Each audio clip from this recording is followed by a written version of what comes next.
Great, thank you. I appreciate the intro and everything. I encourage everyone to take a look at the materials available to continue their education in the field of IT and project management. But everyone's here to talk about mentoring in minutes, so I kind of want to jump right in and kind of give you a little bit of a start about what we're going to discuss, and to kind of clarify maybe the difference between mentoring, coaching, and teaching. Um, to me, mentoring is all about getting people to change, and mentoring is helping people help themselves. So those two statements kind of encompass mentoring, and I'll kind of put it against coaching, which, a coach, for example, might be far more directive about, go tackle that player, or go, make that goal, do this, do that. That's much more of a coach, for example. Now, of course, there's a lot of encouragement that goes along with it, as well as potentially some precise details on what to do. But mentoring is different than that, and it's also different than teaching, which is instruction, which is really just trying to get someone to learn the material in order to master that, in order to move on. Mentoring is, as I said, helping others help themselves, because mentoring is something that doesn't necessarily take a lot of time. You're not going to need 180 contact hours in order to mentor someone. You can do it quickly, you can do it efficiently, and you can do it in a way where people really are helping themselves, rather than, you're actually giving them specific details on exactly how to do things. Okay? Kind of the three fundamentals that I see in mentoring is encouraging, inspiring, and motivating. I feel that the first one is very important, because change is difficult. People don't like change, and so you need to encourage them to take those steps. And in many cases, it's that first step that really is the hardest. That signing up for the gym and then going to the gym, going and starting these things, and that may need some encouragement to get people to want to do something they really don't enjoy. And so it's one of those things that change is not easy. It takes time. Consider that, in Hollywood, people say that person was an overnight success, but a lot of times these overnight successes probably had about 20 years of crafting their art before they were suddenly discovered by the public. The next thing is inspiring. As a project manager, I feel that the best thing you could do to inspire people is by example. You need to do the right thing, and you need to do what you love and tell people about it. You need to tell them if you love the project or the tasks or the duties or the responsibilities or the challenges. You need to express that to people and let them know, because if they see that is important and they see it as fun, they're going to want to do it just as much as you. So, kind of inspiring by example. The next thing is to kind of motivate people. Remember that micro goals lead to macro results. Little things today will lead to big things tomorrow. Get people to want to make take those steps and make that change.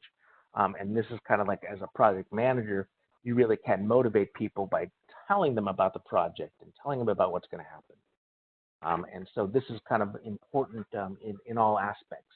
After this, I'm going to go into each of these elements into a little bit more detail to help you kind of on the day-to-day on these aspects of mentoring and how it relates back to project management. The first thing I want to mention is when you encourage people about clarity. Tell people exactly what you want. If you have to, use a Jedi mind trick and make it clear. Be precise and specific. Tell them exactly these are not the droids you're looking for, but at the same time also tell them what droids they are looking for, because that's what's really going to get people to think about it and understand the precise goal. You don't necessarily have to tell them how to find the droids, but you really do need to tell them what exactly your expectations are, particularly with a project. Make sure they understand the project objectives that relate to them and to the bigger picture. Another thing that I find very important as a mentor is to ask and not tell, because you need to ask people to do things in a polite way that really kind of gets them to want to do it. And I also really need to remind people about the power of please and thank you. The reason why please and thank you is so important is that not as many people are good about that habit as maybe in the past. And so by using please and thank you as a habit, you're going to stand out from others and really kind of make a difference. So that's something you really need to take a look at. Let me tell you a little story about asking and not telling, because for example, my son, I'd been telling him to clean his room.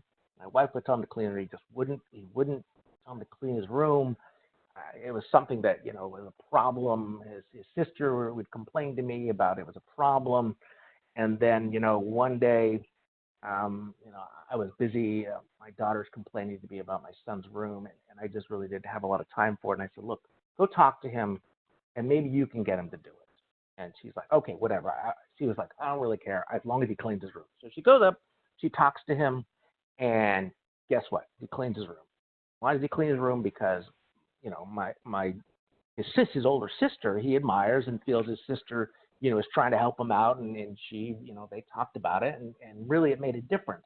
And it made me think that, gosh, by a peer going to him or, and discussing it rather than a parent, got better success. So it kind of made me realize, sometimes when you have to tell people or ask people to do something, you need to be precise about how you get it done, because maybe going through an intermediary might be easier.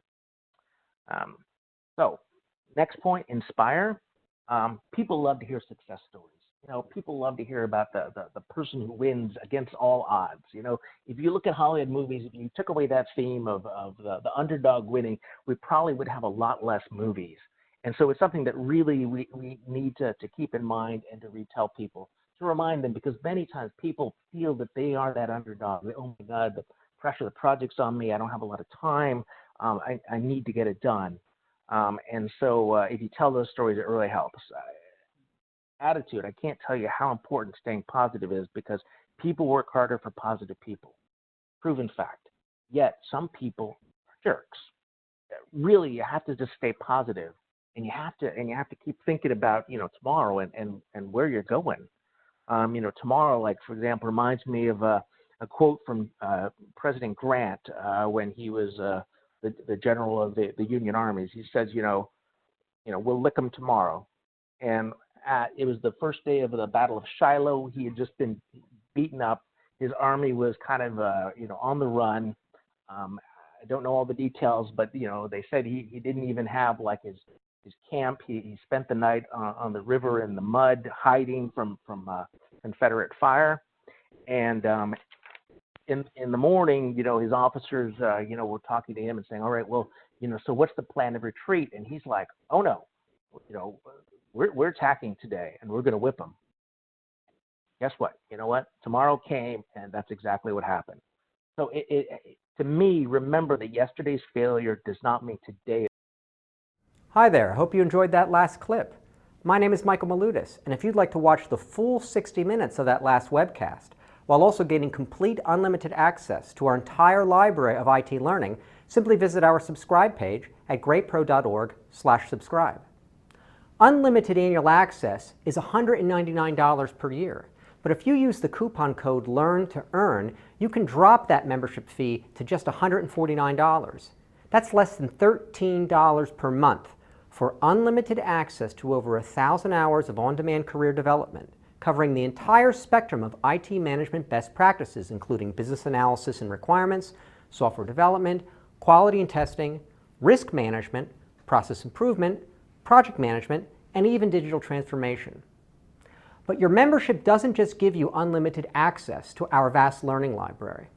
You also get free access to our mobile app, as well as direct access to our network of over 300 of the world's leading IT consultants, all of whom are dedicated to putting practical knowledge at your fingertips so that you can learn more and earn more.